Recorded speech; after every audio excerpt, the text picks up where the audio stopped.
যে কষ্টে রয়েছে আমি তাকে যেন একটি ইফতার করানোর ব্যবস্থা করি। ইফতার সামগ্রী আপনি বিতরণ করার আপনার জায়গা থেকে আপনি চেষ্টা করবেন। কত মানুষ এই রমজান মাস আসতেছে, সাহারি করার সময় একটু ভালো খাবার কিনে খাবে, একটু সিয়াম পালন করার জন্য খাবার খাবে, এটা তার বাজার করার মতো তার সামর্থ্য নাই।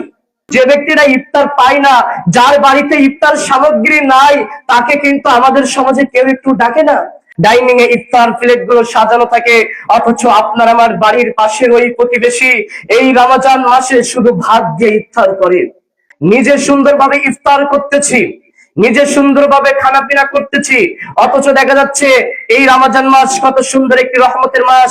আপনার আমার পার্শ্ববর্তী অনেক প্রতিবেশী রয়েছে যারা এই রমজানে আপনি আমি ইফতারের সময় কত রকম থাকে, 10 থেকে 15 রকমের আপনার আমার ডাইনিং এ ইফতার প্লেট গুলো সাজানো থাকে, অথচ আপনার আমার বাড়ির পাশের ওই প্রতিবেশী এই রমজান মাসে শুধু ভাত দিয়ে ইফতার করে।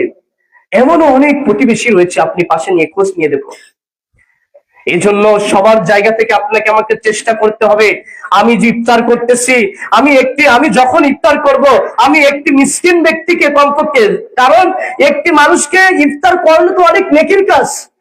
আপনার একটা মানুষকে ইফতার করালে আপনি তার সমপরিমাণ নেকি পাচ্ছেন। কিন্তু দেখুন, ওই যে সবাই আত্মীয় স্বজন সবাইকে নিয়ে ইফতার করে, কিন্তু যে ব্যক্তিরা ইফতার পায় না, যার বাড়িতে ইফতার সামগ্রী নাই, তাকে কিন্তু আমাদের সমাজে কেউ একটু ডাকে না। এই জন্য আপনাকে আমাকে চেষ্টা করতে হবে, আমি যখন ইফতার করব, আমি যেন একটি ফকির মিসকিনকে, আমার বাড়ির পার্শ্ববর্তী আমার যে প্রতিবেশী যে কষ্টে রয়েছে, আমি তাকে যেন একটি ইফতার করানোর ব্যবস্থা করি। ইফতার সামগ্রী আপনি বিতরণ করার আপনার জায়গা থেকে আপনি চেষ্টা করবেন। কত মানুষ এই রমজান মাস আসতেছে, সাহারি করার সময় একটু ভালো খাবার কিনে খাবে, একটু সিয়াম পালন করার জন্য খাবার খাবে, এটা তার বাজার করার মতো তার সামর্থ্য নাই।